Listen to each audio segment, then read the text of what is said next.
नमस्कार। आज हमारे साथ हैं डॉक्टर नीरज अग्रवाल जी, जो भिवाड़ी में गोपीनाथ हॉस्पिटल चलाते हैं और नेशनल लेवल पर, इंटरनेशनल लेवल पर बहुत सारी संस्थाओं के साथ जुड़े हुए हैं, सामाजिक संस्थाओं के साथ जुड़े हुए हैं और मेरी नॉलेज में एक बहुत ही बड़े फिलेंथ्रोपिस्ट हैं। आज वर्ल्ड हेल्थ डे पर आप सभी को शुभकामनाएं। हमने डॉक्टर साहब को UCSKM के स्टूडियो में आज इनवाइट किया कि डॉक्टर साहब की स्पेशलिटी, क्योंकि बोन है, ऑर्थोपेडिक सर्जन भी हैं और बड़ा ही इनका लगाव है विशेषकर बच्चों के प्रति, तो हमने कहा आपसे बेटर कोई आदमी हो नहीं सकता था बच्चों की बोन हेल्थ पर बात करने के लिए और वर्ल्ड हेल्थ डे पर बात करने के लिए। तो डॉक्टर साहब, आपका स्वागत है। Thank you very much sir. Thank you very much. मैं सबसे पहले आपके माध्यम से और आपके चैनल के माध्यम से आपको और UCSKM स्कूल के सभी टीचर्स को और सभी पेरेंट्स को अपनी तरफ से अभिनंदन करता हूँ, अभिवादन करता हूँ। डॉक्टर साहब, ये जो वर्ल्ड हेल्थ डे करके बनाया गया, इसका क्या पर्पस था? वर्ल्ड हेल्थ डे ये सबसे पहले WHO की थीम रही है, वर्ल्ड हेल्थ ऑर्गेनाइजेशन की का सिस्टम रहा है और फर्स्ट टाइम में 1948 में WHO की मीटिंग हुई थी। तब ये डिसीजन लिया गया था कि एवरी ईयर ऑन 7 अप्रैल, आज 7 अप्रैल को हम विश्व स्वास्थ्य दिवस मनाएंगे और इसकी स्टार्टिंग जो है वो 1950 से होगी। तो एक तरह से देखा जाए तो जब हमारा पहला गणतंत्र बना उसके लगभग 2.5 महीने बाद हमने इस कार्य को शुरू किया।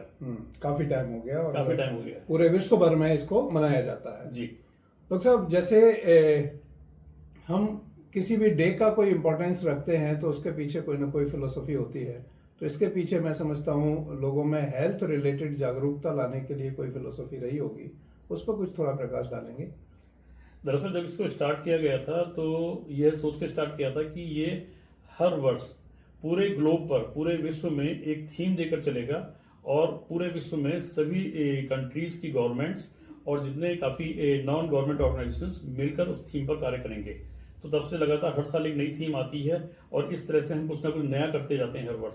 इस वर्ष की थीम आई है healthy beginnings and futuristic hope. Okay, तो ये इस बार की थीम आई है। जैसे लास्ट ईयर की थीम थी कि हेल्थ फॉर ऑल, तो इस बार की ये थीम आई है और इस थीम पर हम पूरे वर्ष काम करने वाले हैं। ठीक है डॉक्टर साहब, जैसे आप तो वैसे भी बच्चों के साथ और पेरेंट्स के साथ, स्कूल्स यूनिवर्सिटीज के साथ बहुत काम करते हैं, तो एक यंग मदर को समझने के हिसाब से बच्चों के लिए होलिस्टिक हेल्थ को आप कैसे डिफाइन करेंगे? डॉक्टर साहब, मैं बताना चाहता हूं कि होलिस्टिक हेल्थ ही हमारी सच में डेफिनेशन है जो WHO ने जिसका जो दी है हमें, वो एक तरह से केवल फिजिकल हेल्थ वाला पार्ट को डिफाइन नहीं करती है जैसे आजकल के टाइम में देखते हैं हम, पर ये अपने आप में ही होलिस्टिक हेल्थ है।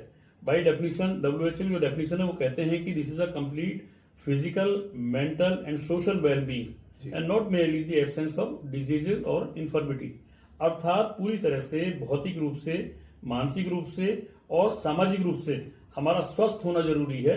केवल ये नहीं कि हमें कोई बीमारी नहीं है या हमारे अंदर कोई अंग भंग है उसको ही हम ये माने कि हम हेल्दी हैं, बल्कि हमें एक ये पॉजिटिव रूप में लेके चलना है कि केवल उसकी एब्सेंस ही नहीं चाहिए, हमें पूर्णतया फिजिकली, मेंटली और सोशली तीनों तरह से हमें हेल्दी होना जरूरी है। डॉक्टर साहब, जैसा कि आपका स्पेशलिटी है विशेषकर बोन को लेकर के, तो मैं ये देखता हूँ कि हमारे स्कूल्स में करीब करीब 2.5 साल से लेकर के 18 साल तक के बच्चे पढ़ रहे होते हैं जी। बहुत सारी यंग मदर्स हैं जिनको एक नॉलेज नहीं होती कि क्या ऐसी डाइट दें जिससे कि बच्चे की बोन्स की स्ट्रेंथ बचपन से ही बनना शुरू हो जाए। जैसा कि आप लोगों से बार बार हम सुनते हैं कि जो हेल्दी एडल्टहुड है वो हेल्दी चाइल्डहुड पे डिपेंड करता है। तो उसके लिए आप यंग मदर्स को क्या एडवाइस देना चाहेंगे?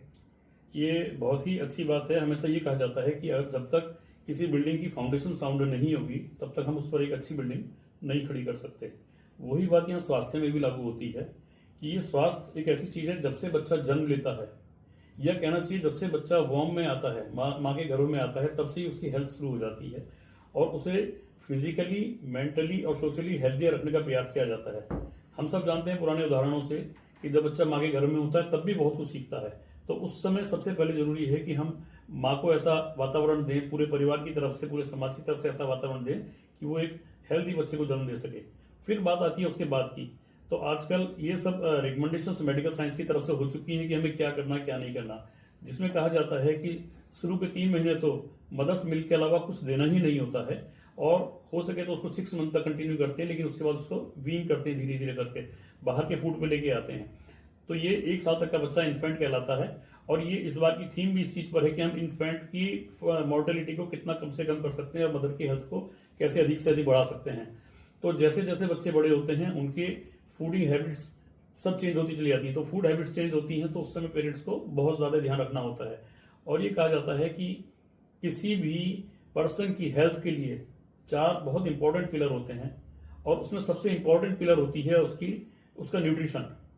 तो न्यूट्रिशन का मतलब ये नहीं होता है कि हम क्या खा रहे हैं, बल्कि न्यूट्रिशन का अर्थ ये होता है कि हमें क्या खाना है, हम क्या खा रहे हैं, क्या नहीं खा रहे, क्या खाना चाहिए, कब खाना चाहिए, कितना खाना चाहिए, क्या नहीं खाना चाहिए।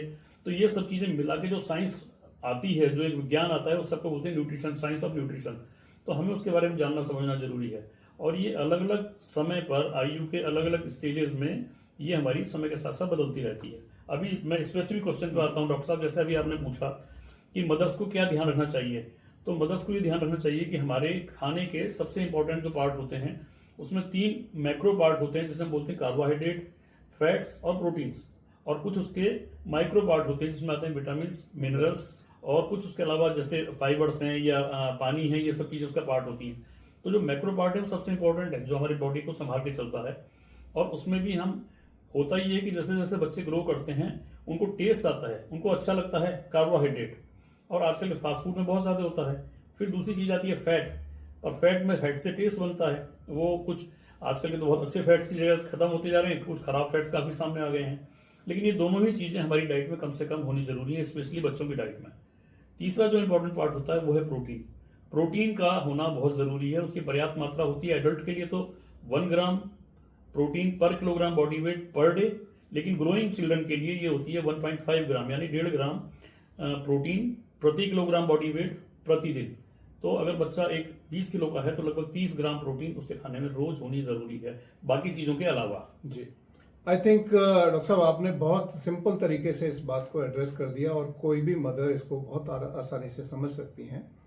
बच्चे भी जो देख रहे हैं वो समझ सकते हैं कि हमें किस तरह से अपना हेल्थ को, और विशेषकर बोन हेल्थ को इंश्योर करना है to achieve the sound holistic health. Doctor साहब, एक चीज देखने में आती है कि जैसे हम लोग कई बार हिंदुस्तान में पर्टिकुलरली ये नहीं जानते हैं कि हम कौन सी चीज कब शुरू करें, तो आपके हिसाब से बोन हेल्थ पे कब कंसंट्रेट किया जाना चाहिए? What is the right age for this? देखिए सर, हम हमेशा एज ए मेडिकल पर्सन ये मान के चलते हैं कि हमें तो पहले दिन से ही इसको कंसंट्रेट करना है। बस फर्क ये होता है कि समय के साथ साथ चीजें बदलती रहती हैं, और उन चीजों को बदलना बहुत जरूरी होता है। जी, अगर हम ये कहते हैं कि फैट्स या कार्बोहाइड्रेट्स कम होने चाहिए डाइट में, या हमें फास्ट फूड का परहेज करना चाहिए, इसका ये अर्थ बिल्कुल नहीं होता कि हमें कसम खाली के हाथ ही नहीं लगाना है, क्योंकि बच्चों की ग्रोथ के लिए उनके मन को अच्छा रखना भी जरूरी होता है, पर उन सबकी लिमिटेशंस होना जरूरी है। अगर हम ओवरऑल देखते हैं एक औसत के हिसाब से, तो जैसे जैसे बच्चा अपना स्कूल गोइंग एज पे आता है, तो पहले तो घर में प्ले स्कूल वाली स्टेज में होते हैं, फिर उसके बाद स्कूल गोइंग एज उनकी आती है, तो उस समय में हमारी प्रोटीन की डाइट बहुत अच्छी होनी जरूरी है। और इसके लिए मेन सोर्सेज होते हैं दूध, दही, दालें कई तरह की, उसके अलावा सोयाबीन है, स्प्राउट्स हैं, कभी कभी मशरूम को भी यूज कर सकते हैं। पनीर बहुत ज्यादा यूज नहीं करना चाहिए, बट कभी कभी कर सकते हैं, अदरवाइज वो लॉन्ग टर्म में कोलेस्ट्रॉल बढ़ाता है। तो ये सब चीजें हमें प्रोटीन डाइट में बढ़ानी है जैसे जैसे बच्चा ग्रो करता है। और जब हम एक एडोलसेंट एज पर आते हैं, तो उस समय डिपेंड करता है हमारी एक्टिविटीज किस तरह की हैं। अगर हमारी एक्टिविटीज खूब अच्छी हैं, फिजिकली हम अपने आप को बहुत इन्वॉल्व कर रहे हैं स्पोर्ट्स एक्टिविटीज में, भाग दौड़ में, तो वो अभी हमें ये कम से कम 18 ईयर्स की एज तक 1.5 ग्राम प्रोटीन पर किलोग्राम बॉडी वेट रखना चाहिए पर डे में। अदरवाइज हम इसको थोड़ा सा रिड्यूस करके 1 ग्राम तक ला सकते हैं। Okay, great, it's very simple, और मैं समझता हूँ हम सब लोगों के लिए आसानी से समझने लायक चीज है। डॉक्टर साहब, एक चीज मैं जानना चाहता हूँ कि जैसे ये तो ठीक है, खाना भी अच्छा दे रहे हैं, आपकी बात मान के प्रोटीन वगैरह सब कुछ उतना ही दे रहे हैं, बट एक पेरेंट को ये कैसे पता चलेगा कि मेरे बच्चे की जो बोन हेल्थ है वो वीक है या स्ट्रांग है? उसका कोई तरीका है? हाँ, उसका तरीका हम ये कहते हैं कि बच्चे की एक्टिविटीज से हमें पता चलता है कि वो बच्चा कैसा है। और उसमें उसके 2 ऑब्जर्वेशंस होते हैं, एक तो वो जो बच्चा हमारे सामने कर रहा है जी, और उसके अलावा पेरेंट्स की ये भी जिम्मेदारी होती है कि कई बार उस पर यह भी निगाह रखें कि जब बच्चों को ये पता नहीं होता कि हमारे पेरेंट्स हमें देख रहे हैं, तब उनकी एक्टिविटीज कैसी हैं। ओके। ऐसा तो नहीं कि हमारे सामने बहुत एक्टिव और जैसे ही हम उससे अलग होते हैं बच्चा जाके लेट जाता है, जी। थक जाता है, तो इसका मतलब कहीं ना कहीं कुछ प्रॉब्लम्स हैं। उस कंडीशन में हमें अर्ली एज पॉसिबल किसी डॉक्टर को कंसल्ट करना जरूरी है। और अगर हमें लगता है कि नहीं उसकी एक्टिविटीज ठीक हैं, और तीसरा बहुत इंपॉर्टेंट पार्ट होता है हमारे स्कूल्स का। तो अगर हमारा एक जैसे आजकल बहुत अच्छा सिस्टम चल रहा है पेरेंट्स टीचर्स की जो मीटिंग्स होती हैं रेगुलरली, और मैं डॉक्टर कौशिक को बधाई देना चाहता हूँ, जितना मेरी जानकारी में है UCSTM स्कूल में ये बहुत ही रेगुलरली होता है और हमेशा इस होलिस्टिक हेल्थ पर ध्यान देते हैं। यहाँ न केवल होलिस्टिक एजुकेशन पर बल्कि होलिस्टिक हेल्थ में भी ध्यान दिया जाता है। और पेरेंट्स से तो लगातार बात की ही जाती है, पर जैसे आज हम यहाँ बैठे हुए हैं तो इस तरह यहाँ डिफरेंट टाइम में डिफरेंट स्पेशलिस्ट आते हैं और बच्चों से बात करते हैं, तो ये बहुत अच्छी अप्रोच होती है। तो पेरेंट्स का टीचर्स के साथ भी इंटरेक्शन बहुत ज़रूरी है ये जानने के लिए कि उनके बच्चे की एक्टिविटीज़ कैसी हैं, उसका मेंटल स्टेटस कैसा है, अगर वो मेंटली ठीक है। अब इसमें एक बहुत इंपॉर्टेंट बात आती है कि कोई भी बच्चा, ऐसा नहीं होता कि किसी क्लास में या किसी स्कूल में या किसी कम्युनिटी में सारे बच्चे बेस्ट हों, पर सारे बच्चे बेस्ट क्यों नहीं हो सकते, क्योंकि हर बच्चे का एक अलग अलग क्राइटेरिया होता है। पर हमें ये देखना होता है कि हमारे बच्चे की जितनी कैपेबिलिटीज़ हैं उसके हिसाब से वो बेस्ट परफॉर्म कर रहा है कि नहीं कर रहा है, चाहे वो फिजिकल है या एकेडमिक्स है या स्पोर्ट्स एक्टिविटीज़ है, तो उनसे पता चलता है कि बच्चा हेल्दी है। डॉक्टर साहब, क्या लाइफस्टाइल का भी कोई इम्पैक्ट है बोन हेल्थ के ऊपर? डेफिनेटली। जैसे कि हमने शुरू में भी कहा था कि हमारी हेल्थ के 4 इंपॉर्टेंट पिलर्स होते हैं। तो वो पहले पिलर की बात तो हो गई, जो सबसे इंपॉर्टेंट पिलर है वो हमारी डाइट है। हाँ। पर उसके बाद जो दूसरा पिलर आता है वो पिलर आता है हमारी एक्सरसाइज, जी। जो कि लाइफ स्टाइल का एक इंपॉर्टेंट पार्ट है। और ये कहा जाता है कि एक एडल्ट को कम से कम 40 मिनट की एक्सरसाइज करना जरूरी होता है पर डे। वो चाहे वो ब्रिस्क वॉक के रूप में हो, नॉर्मल वॉक के रूप में हो, रनिंग हो, स्विमिंग हो, योगा हो, भले वो एक बार में हो या आधा आधा 2 बार में हो या 3 बार में हो, थोड़ा थोड़ा करके। और इसी तरह बच्चों की एक्टिविटीज भी कम से कम ये मान के चलते कि 1 घंटे की एक्टिविटी बच्चों की जरूर होनी चाहिए, फिजिकल एक्टिविटी। तो ये जो सेकंड पार्ट फिजिकल एक्टिविटी और एक्सरसाइज का है, ये हमारी हेल्थ के लिए सेकंड पिलर है। और थर्ड पिलर होता है हमारी नींद। हमारी 6 से 8 घंटे की साउंड स्लीप होना जरूरी है। और उसमें भी ये कहा जाता है, जो हमारे ग्रंथों में भी लिखा हुआ है और आजकल साइंस भी इसको प्रूव कर चुकी है, कि early to bed and early to rise. अगर हम 10 बजे सो जाते हैं और सुबह 4 बजे उठते हैं तो this is the best time, बच्चों के लिए, पढ़ाई के लिए भी और हेल्थ के लिए भी। क्योंकि हमारी बॉडी की जो हीलिंग हो रही है अंदर ही अंदर, वो हमारी नींद में बेस्ट होती है, और नींद के लिए सबसे अच्छा टाइम वो माना जाता है। तो अगेन ये लाइफ स्टाइल वाला पार्ट है जी। तो ये तीसरी चीज हो गई। और चौथा पार्ट भी हमारी लाइफ स्टाइल का ही पार्ट है। वो चौथा पार्ट होता है हमारा एक मेंटल एटीट्यूड। हमारी सोच किस तरह की है, हम किस तरह काम कर रहे हैं, हम अपने चारों तरफ देखे कैसे रिस्पॉन्ड कर रहे हैं। और एक तरह देखा जाए तो ये मेंटल हेल्थ का बहुत इंपॉर्टेंट पार्ट होता है। मेंटल हेल्थ में हमें दिखाया जाता है कि हम एक नॉर्मल कंडीशंस में कैसे बिहेव करते हैं जी। और हम स्ट्रेसफुल कंडीशंस में कैसे बिहेव करते हैं। सामने एग्जाम्स आ गए, अचानक में टीचर्स आ गए, अचानक में कोई प्रॉब्लम हुई पेरेंट्स हैं, या किसी भी तरह की आगे जैसे लाइफ में बढ़ते हैं, ग्रो कर रहे हैं, कोई फाइनेंशियल क्राइसिस आ गई या किसी भी तरह की, तो उस स्ट्रेस को हम कैसे करते हैं, या हम अपनी सोसाइटी में कैसे बिहेव कर रहे हैं, हम अपने रिलेटिव से कैसे बिहेव कर रहे हैं। कई बार क्या होता है, घर में रिलेटिव आते हैं, बच्चे अंदर जाके बैठ जाते हैं, सामने ही नहीं आते हैं, आ भी गए तो साइड से निकल जाएंगे, किसी ने कुछ टोक दिया तो बस चलते चलते नमस्ते कर दी। जबकि जो हमारा सिस्टम हुआ करता था कि सामने आए, अच्छे से इंट्रोडक्शन हो, बातचीत, भले ज़्यादा देर नहीं करें तो कम से कम अभिवादन तो हो। और बच्चे अगर सक्षम हैं और वो उनके बीच में समझ में चीज़ें आती, तो जो हमारी प्रथाएं होती थी कि पैर छू के आशीर्वाद लेना होता है बड़ों से, तो ये वो चीज़ें हैं जो हमारी मेंटल हेल्थ को स्ट्रॉन्ग करती चली जाती है, और ये सारा का सारा हमारा लाइफ स्टाइल का पार्ट है। वेरी गुड डॉक्टर साहब, आपने इन नटशेल इतनी सारी चीज़ों को टच अपॉन कर दिया कि यदि कोई भी पेरेंट और बच्चे इसको फॉलो कर लें तो होलिस्टिक हेल्थ अचीव करना कोई मुश्किल बात नहीं है। और डॉक्टर साहब, एक चीज़ मुझे बहुत बॉदर करती है, आजकल की जनरेशन को मैं ये देख रहा हूँ कि स्कूल आने से पहले जी। बस जब घर के आसपास पहुंचती है उस समय बच्चा जगता है, एकदम से कपड़े डालता है, प्रॉपर फ्रेश भी नहीं होता, और स्कूल दौड़ता है, ब्रेकफास्ट भी स्किप कर जाता है जी। फिर स्कूल से घर जाता है तो जाते ही सबसे पहले अपना बैग फेंकता है, शूज उतारता है, कपड़े उतारता है, और उसके बाद वो रिमोट या मोबाइल लेके या तो टीवी चलाता है या मोबाइल में लग जाता है। उसके बाद उसका पूरा दिन एक सेडेंट्री लाइफस्टाइल में जाता है।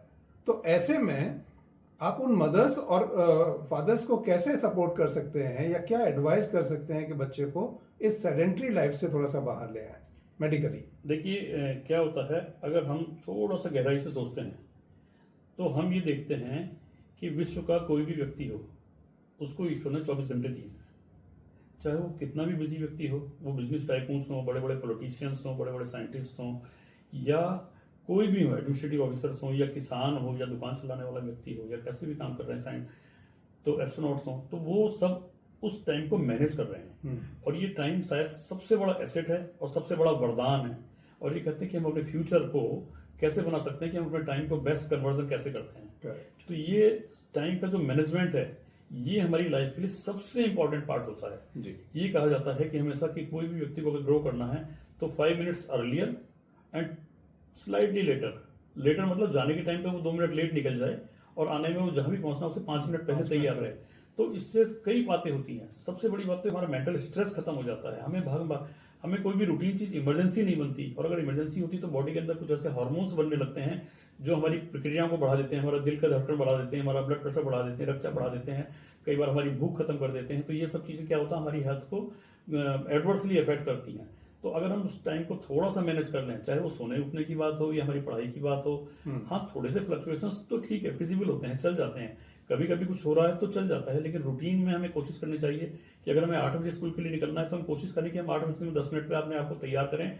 और इसमें पेरेंट्स की भी जिम्मेदारी बनती है, खासतौर से जब मदर्स मॉर्निंग में ब्रेकफास्ट तैयार कर रहे होते हैं या लंच तैयार कर रहे होते हैं बच्चों के लिए, तो हम सब मिलकर कोशिश करें कि बच्चा हमारा 10 मिनट पहले बिल्कुल तैयार हो जाए। मदर्स का, पेरेंट्स का, उनका स्ट्रेस भी कम होता है, बच्चों का स्ट्रेस भी कम होता है। तो ये time management is one of the best thing जो हम अपनी हेल्थ को मेंटेन करने के लिए कर सकते हैं। ये हर बच्चे को सीखना ही चाहिए। चाहिए। हर पेरेंट, हर स्कूल को बच्चों में एटलीस्ट टाइम मैनेजमेंट की एक अच्छी भावना डाली जानी चाहिए। ये बहुत इंपॉर्टेंट है लाइफ के लिए।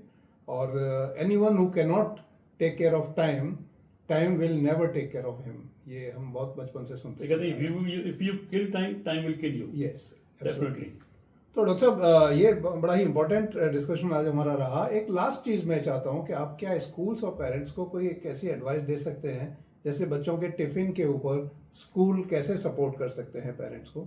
जनरली ये देखा गया है कि बच्चे स्कूल की बात पेरेंट्स से ज़्यादा मानते हैं, तो इसमें टीचर्स एक बहुत बड़ा रोल प्ले कर सकते हैं कि क्या टिफिन बच्चा स्कूल में लेके आए। तो डॉक्टर साहब, आपके हिसाब से होलिस्टिक हेल्थ इंक्लूडिंग बोन्स, आप क्या सजेस्ट करेंगे कि बच्चे के टिफिन में क्या आना चाहिए?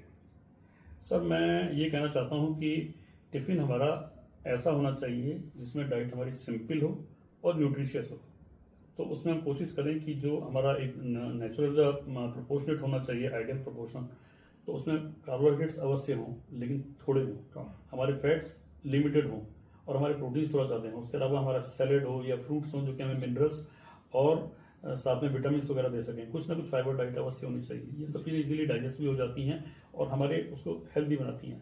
प्लस हमें कोशिश करनी चाहिए, इसके लिए बहुत ये इंपॉर्टेंट बात है, बच्चों के लिए भी, टीचर्स के लिए भी और पेरेंट्स के लिए भी, हम कोशिश करें कि हम बीच बीच में जब भी टाइम मिलता है थोड़ा बहुत पानी ज़रूर पिएं। पानी हमारे स्ट्रेस को भी खत्म करता है, पानी हमारी सेल्स की एज को भी बढ़ाता है और पानी हमें हर तरह से सपोर्ट करता है। तो हमें पानी का सहारा लेना, लिक्विड का सहारा लेना बहुत ज़रूरी है।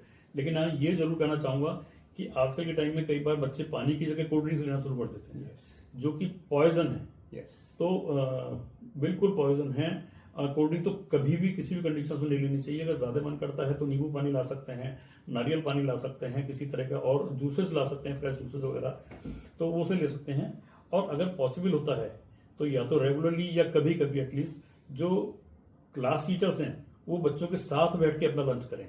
जिस समय रिसीस होती है, लंच पीरियड होता है, तो अगर हम बच्चे भी उस समय अपना टिफिन खोल रहे हैं सब एक साथ बैठ कर, वहाँ टीचर भी बैठे हुए हैं, तो वो सबकी निगाह रहती है। भले ही बच्चों के लंच को, टिफिन को टीचर्स नहीं देख रहे या देख रहे हैं, पर बच्चों को एक फील तो जाती है कि हमारी टीचर हमारे साथ में है, या वो निगाह रखते हैं या वो देख लेते हैं। और कभी कभी देखना भी चाहिए, कभी पॉसिबल है तो टेस्ट भी करना चाहिए। उससे एक सामंजस्यता बनी रहती है और हम एक हेल्थियर फूड की तरफ बढ़ते हैं। उसके साथ साथ मैं एक बात और कहना चाहूँगा, क्योंकि मुझे लगता है कि अब हम अपनी बात पूरी करने की तरफ जा रहे हैं। आजकल के टाइम में हमारी हेल्थ को एडवर्सली परेशान करने के लिए, अफेक्ट करने के लिए एक बहुत इंपॉर्टेंट चीज़ होती है, वो होता है मोबाइल। यह कहना चाहिए कि हमारा जो लैपटॉप है, सिस्टम्स हैं, अब आज के टाइम में एक हमारी आवश्यकता बन गई है। बहुत सी चीज़ें ऐसी हैं जो हम इसके बिना नहीं कर सकते। आई डू एग्री, मैं 100% सहमत हूँ इस बात से। लेकिन जहाँ हमारी आवश्यकता नहीं है वहाँ फिर ये हमें नुकसान कर रहा है। तो जितना आवश्यक है उतना करें। कोरोना टाइम में काफ़ी ज़रूरत पड़ती थी, बिल्कुल सच बात है, लेकिन ये उसके बाद एक आदत बन गई है। और ये आदत इस तरह की है जो हमारे दिमाग का विकास नहीं होने दे रही है। हम सब जानते हैं आने वाले टाइम में एक आर्टिफिशियल इंटेलिजेंस सामने आती चली जा रही है, और अगर यही स्थिति रही तो हम अपने दिमाग को बिल्कुल कुंद करके बैठ जाएंगे। हम बिल्कुल काम नहीं करना चाहेंगे। कई बार तो हमें अगर 2+2 करना होता तो वो भी हम 4 देखने के बजाय सोचते हैं कि कैलकुलेटर Yes. ढूंढते हैं कि कैलकुलेटर से पता चल जाए। तो ये स्थिति क्यों आ रही है? क्योंकि हमने अपने माइंड को बिल्कुल भी काम में लगाना बंद कर दिया है। हमें हर चीज़ ईजी गोइंग हो गई है। अब पहले टाइम में बहुत छोटी छोटी बैठे बैठे भी एक्सरसाइज करते रहते थे, हाथ पैरों की एक्सरसाइज कर ली, कुछ गेम्स कर लिया, वो सब बंद हो गए हैं। बस जब भी टाइम मिलता है, ये चीज़ घर में भी होती है, 2 बच्चे बैठे हैं, 2 पेरेंट्स बैठे हैं, सब अपना अपना मोबाइल लेकर अलग अलग बैठे हुए हैं, या बच्चों से भी कोई बात करते हैं तो बच्चे कहते हैं जी हम तो अपना स्कूल का कोई काम कर रहे हैं या हमारे लिए कोई इंपॉर्टेंट प्रोजेक्ट पे काम कर रहे हैं। पेरेंट्स झांक के भी नहीं देखते कि सच में कर रहे हैं कि नहीं कर रहे। तो हमें हम सबको मिलके अपने फ्यूचर के लिए थोड़ा सा जागरूक होने की आवश्यकता है। और ऐसा नहीं है, बच्चे बहुत प्यारे होते हैं, अगर हम बच्चों के साथ प्यार से बैठ के बात करते हैं, उनको सपोर्ट करते हैं, कोई कारण ही नहीं कि बच्चे पेरेंट्स की या टीचर्स की बात ना माने। एब्सोल्युटली। आई थिंक डॉक्टर साहब ने जिस तरह से सभी चीज़ों को बहुत छोटे छोटे तरीके से और डुएबल तरीके से जो घर पे किया जा सकता है, इस तरह से समझाया है, मैं समझता हूँ हमारे लिए, हमारे बच्चों के लिए, पेरेंट्स के लिए एक बड़ा अच्छा मार्गदर्शक ये वीडियो हो सकता है। तो ऐसे में मदर्स के पास कुछ क्वेश्चंस होंगे, कुछ चीज़ें ऐसी होंगी जो आप डिटेल में समझना चाहते होंगे, तो मैं रिक्वेस्ट करूंगा कि इसमें आप कमेंट्स में ये डाल दें कि मुझे डॉक्टर साहब से ये और समझना है, उसका आंसर हम आप तक जरूर पहुंचवाएंगे। और डॉक्टर साहब ने जैसे एडवाइस दिया कई एक चीज़ों पे, तो हेल्दी फूड, हेल्दी हैबिट्स, एक अच्छी दिनचर्या, मोबाइल और टेक्नोलॉजी से जितना संभव हो दूरी बनाना और खुश रहना, इन सब चीज़ों को यदि आप सुनिश्चित कर लें अपने बच्चे की लाइफ में, तो ग्रोथ अनलिमिटेड होती है और sky is not too high for such children who are actually able to achieve this holistic health not only physically but also mentally. तो with this thank you so much doctor साहब। Thank you sir, thank you. मैं आगे भी हम आपका time भी लेते रहेंगे। डॉक्टर कौशिक साहब, मैं आपका भी धन्यवाद कहता हूँ, आपका और यूसीएस के स्कूल का, जिनके माध्यम से मैं अपनी कुछ मन की बातें आज कर पाया सभी लोगों से। और मैं समझता हूँ कि जरूर हम सब मिलकर इसका फायदा उठाएंगे। बस चलते चलते एक बात जैसे अभी आपने छेड़ी है, ये जरूर कहना चाहूँगा टीचर से भी और पेरेंट्स से तो विशेष मेरा निवेदन है, माताओं से, कि अपना थोड़ा बहुत अच्छा वाला समय बच्चों के साथ व्यतीत करें। थोड़ी देर बच्चों के साथ बैठें, थोड़ी देर उनको देखें क्या कर रहे हैं, थोड़ी देर खेलें उनके साथ में, थोड़ी देर हंस के बात करें, थोड़ी देर खुशियां मनाएं। तो ये अपने आप में एक निराली चीज होती है, एक वरदान की तरह से होता है। आप सबका पुनः पुनः धन्यवाद डॉक्टर साहब, आपका भी बहुत बहुत thank you so much. Thank you.